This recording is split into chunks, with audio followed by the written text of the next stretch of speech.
Hi, so this is Vanessa Conan with Rancho Milagro Foundation, and we have Sharon calling in with us from Texas. And Sharon is a COVID nurse. So she is on the front lines. She is legit. She is somebody that is in the high stress environments of COVID right now. She was in Baltimore. She literally was a COVID nurse in Baltimore during the riots. So here's a trifecta of stressors kind of thing, and she experienced it firsthand. And so she's agreed to give us a little bit of her testimony on how Rancho Milagro has helped her with the stress in being a COVID nurse. Hi, good to see you, Vanessa. Great to see you. So I'm a traveling nurse and went to Baltimore, I think around March, April, and was there for 8 weeks. And one of the biggest things I came across was how empty the staff was. They were stressed out. They'd already been dealing with this for a couple of weeks.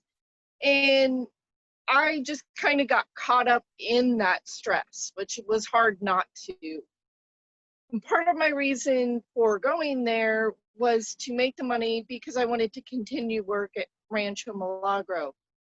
And I went out to Rancho Milagro to work with Vanessa and the horses after my stint in Baltimore.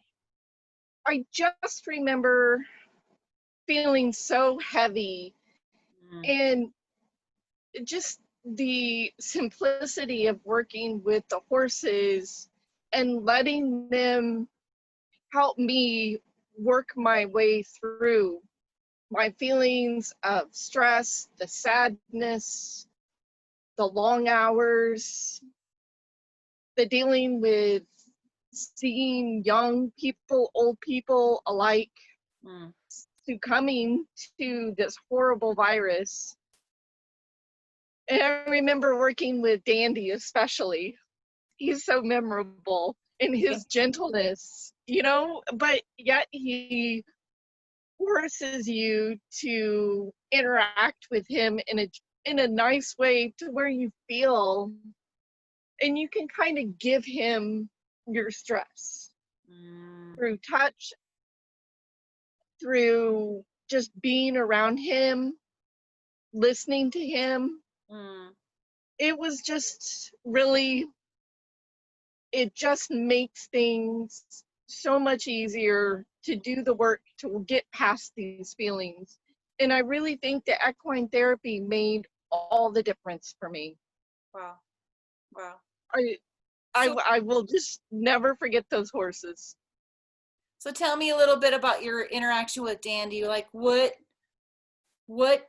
takeaway did you get from just working with him?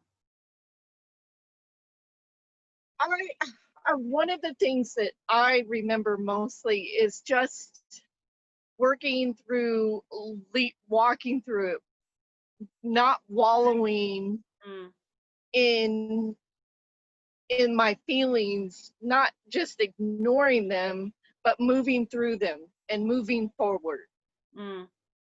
And I don't know if you really remember that, but that was one of the biggest things for me, is just what came to me working with him is how to move forward. That's hard to do too. It really is, but it's just when you come by those feelings, or I don't know, when you see it in action through the horses, it gives you a visual that helps you remember that, or it helps me remember that. Yeah, that's good. That's good. So if you could encourage somebody to do equine therapy, whether it's Rancho Milagro or anywhere else, what would you say to them? I would say it's hard work, but it really is, but it's good hard work. It's worth every penny. It's worth every effort that you put into it. And it's therapy on steroids. It really makes it huge huge leaps and bounds ahead of the talk therapy. Yeah. I think they are great in conjunction with each other, but the equine therapy has really changed my life and how I deal with things permanently. Wow. That's awesome. That's awesome. And I just really encourage anybody Mm. who is even contemplating this, or even if you haven't, to try it. Wow. Just please try it. It will make your world so different. That's awesome. That's awesome. Well, I appreciate you being vulnerable and sharing this with us and just being a part of who we are. And we are so thankful for you being on the front lines, because I can't imagine what you're facing every day and the stressors. So we are definitely behind you and love you and hope to see you soon. Yes, and I love you too. All right. Thank you. Bye, everybody. Bye.